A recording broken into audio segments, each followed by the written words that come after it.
to add Vedic astrology to my Western astrology about 28 years ago, because Western astrology knows nothing of the vastly important Gandanta zones. And indeed, Western astrology knows nothing of so many other huge, must-know Vedic astrology concepts and practices.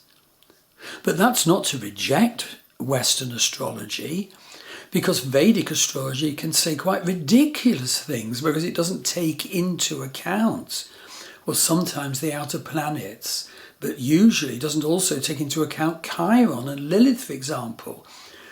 And so I remember being told, oh, Mars is your best planet by a Vedic astrology teacher, when my Mars is conjunct Chiron.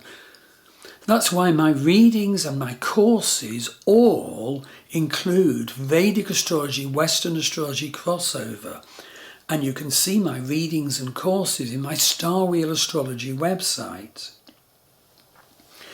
Talking about the nodes, I'd conclude by pointing out that Ketu is conjunct super powerful stars Spica, S-P-I-C-A, and Arcturus.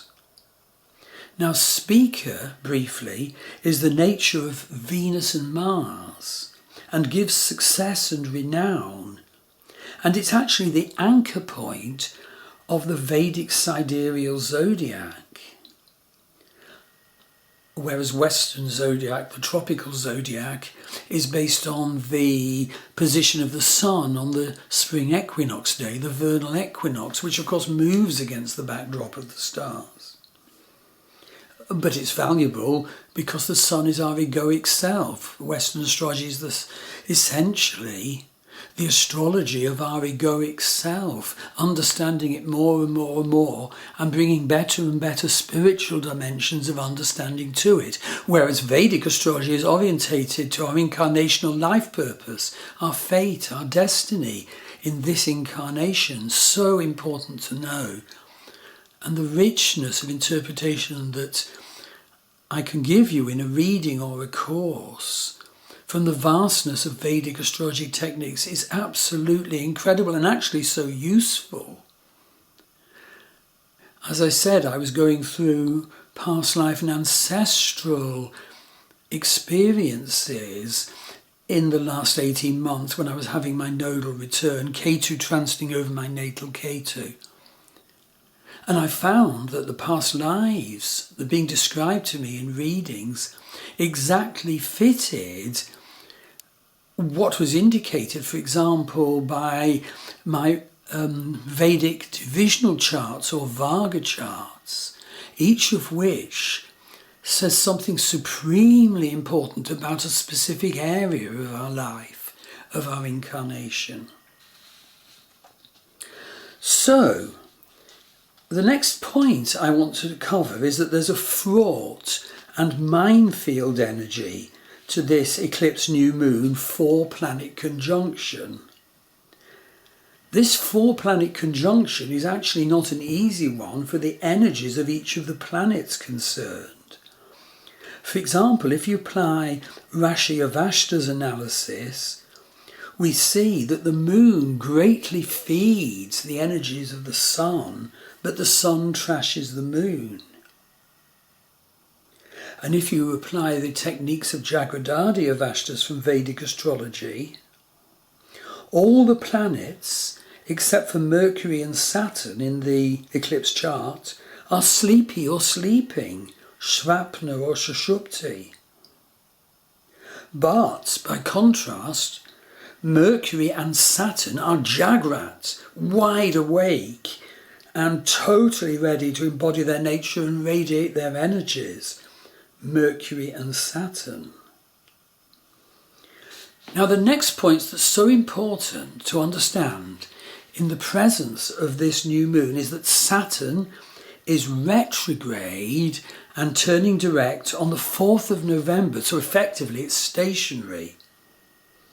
We absolutely need to realise that Saturn is stationary and thus demanding of us, of each of us, with huge strength, categorically, that we each of us tie up loose ends now, that we each of us complete unfinished business now, that we each of us make the greatest effort we can to align ourselves to our incarnational life purpose now. The demand of Saturn is utterly huge. And actually I've found it so helpful, if so onerous. Incidentally, Saturn is opposite Venus-Lilith, the Venus-Lilith conjunction. And the Venus-Lilith conjunction is in Leo, in Magha Nakshatra. Saturn's in Aquarius. And the Venus-Lilith energy is very important to understand, because if we're not in touch with our Lilith energy, which is what is pushed down into our shadow and unconscious, then we can't love properly. And that includes our wild side, which gets buried and pushed down into the shadow. But unless it's identified and integrated ethically, then we're not the fullness of us. We're like sort of, as it were, robots. And Saturn is opposite Venus-Lilith at the time of the eclipse, which is not a good energy for the expression of love and the fullness of us in love. It's helpful to be aware of this and try to compensate for the energy that's prevailing. The final point I would make on planets aspecting this eclipse, and you can see how long it is, and you can see how importantly huge it is that Pluto is square the nodal axis now. Now at the personal level, this brings us the potential to empower, to come into our true power, especially if Pluto aspects one of your planets. Pluto is at 3 degrees Vedic Capricorn, so he carves his power super deeply and throws power aspects to our planets super deeply. So check out if any of your planets are aspected by Pluto at 3 Capricorn. And the eclipse will convert that slow but huge coming into power, into breakthrough, into earthquake, into tsunami. So, coming to point 6 of the video, and all this is set out clearly in the associated blog, does the eclipse conjunct any of your planets, or does the eclipse aspect any of the planets in your birth chart? Totally key question. If that happens, it makes this eclipse so powerful, so huge, so important for you, and so important for you to work with. And I come to work with methods at the end of the video and blog. So in the associated blog post, I outline a little, perhaps hopefully the essence, of the nature of each planet. And thus, we can use that little definition to see how this eclipse will affect those planets if it's aspecting those planets in our birth chart. So I define briefly the nature and the divine nature of your Moon, Sun, Mercury, Venus, Mars, Jupiter, Saturn, Rahu North Node, Ketu South Node, Uranus, Neptune. I can't go into it all long because the video would be far too long. Pluto, Chiron and Lilith. And I put a link in the blog post because I've done online videos presenting the divine nature and the earthly nature of each planet, and blog posts, and indeed filmed journeys to meet your divine planet. So the final work in analysing the effect of the eclipse, before we go on to talk about healing work for this eclipse, the final analytic point is important. How close are you to the trajectory of the eclipse over the surface of the Earth? And the line where the moon's shadow sort of comes to the Earth. And often the moon's shadow can be surrounded by a ring of fire, the sun behind the moon. So the October the 14th eclipse starts off, in terms of the shadow on the Earth, at the North Pacific Ocean, sort of Oregon area, and then traverses through parts of Nevada, New Mexico and Texas to the Gulf of Mexico. So it's very big for the United States. Okay, the climax of this video and blog is, please do healing work with this eclipse if you analyse how you feel about your life and feel there's some area that needs earthquake energy. So what I suggest is step 1, get a really good description of the actual astrology of the eclipse, and I would say a need to draw on both Western and Vedic. Part of step 1, then go on to check how the chart of the eclipse relates to your birth chart. So become aware of your current transits, progressions and dashes. Dashes are the wonderfully, supremely accurate Vedic predictive periods. Having done that astrological work, go to step 2. So in step 2, I say it's essential to put aside time to become more fully aware of what are your issues at this time. So I'm just trying to bring to mind what I feel might be my most important issue, and something's come and another thing's come. And so I'd beg you to do this. What do you feel needs to be healed now? A third thing has just come to my mind. Step 3, do a piece of vision work next to see in your mind's eye, in your vision realm, more clearly and fully the nature of those issues. Perhaps another one might pop up indeed. And include seeing how you behave as a person because of those issues. And taking time to assess how you feel about those characteristics of yourself, those issues. And how do they fit in with the highest fullness of you?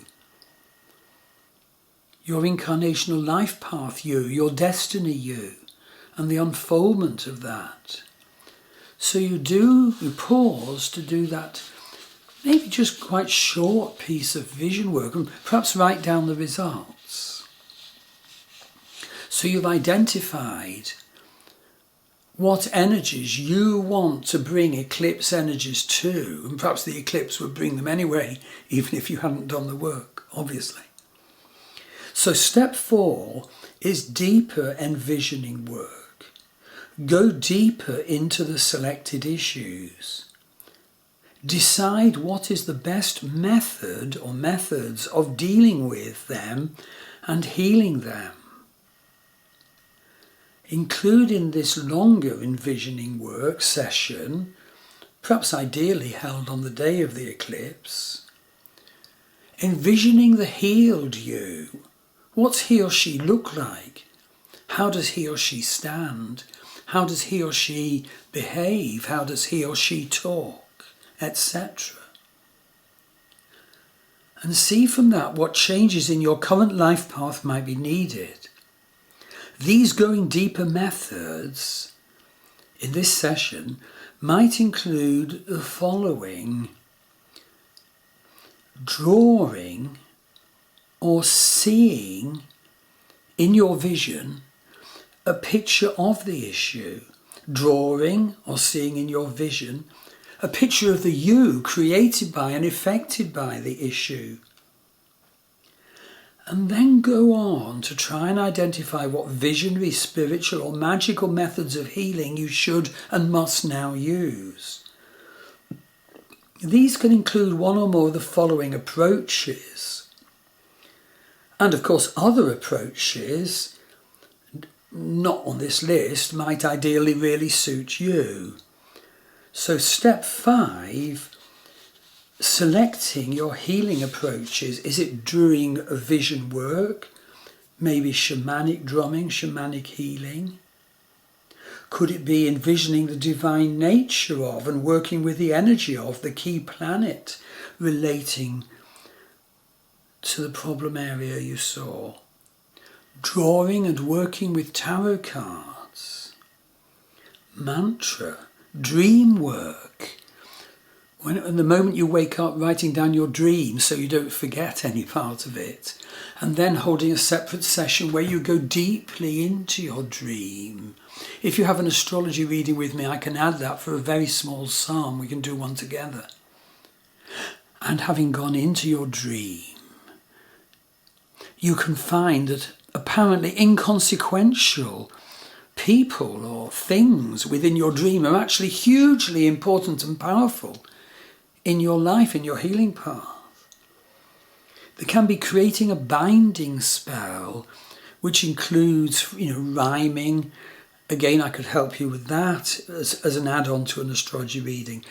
From the Norse tradition, the Sether, and meeting the Norns, Ord, Verdandi and Skuld, the guardians and weavers of our fate. Use of the runes. Many people like working with a god or goddess from traditions that they know of, for example, Hinduism, Buddhism, Tibetan Buddhism or Theravada Buddhism, Norse paganism, Greek paganism, Irish paganism. The use of herbs can be magically, energetically transformative. And of course there's more. And so, having done that work, step 6 says, repeat those selected healing approaches, maybe daily, maybe once every 2 or 3 days, for at least the period up to the next lunation, the full moon. And step 7, I do suggest you can get in touch with me for an astrology reading. I always cover everybody, in the case of every person, Western astrology and Vedic astrology in huge detail. And for a small extra charge, I can do the sorts of healing and empowerment work I've mentioned at a very special, very cheap rate. Get in touch with me and discuss it. So I do hope that this blog post has given you most valuable information. And I hope it's inspired you to work with the energies of this eclipse and to heal and empower yourself and your forward life path. So all blessings. Thank you.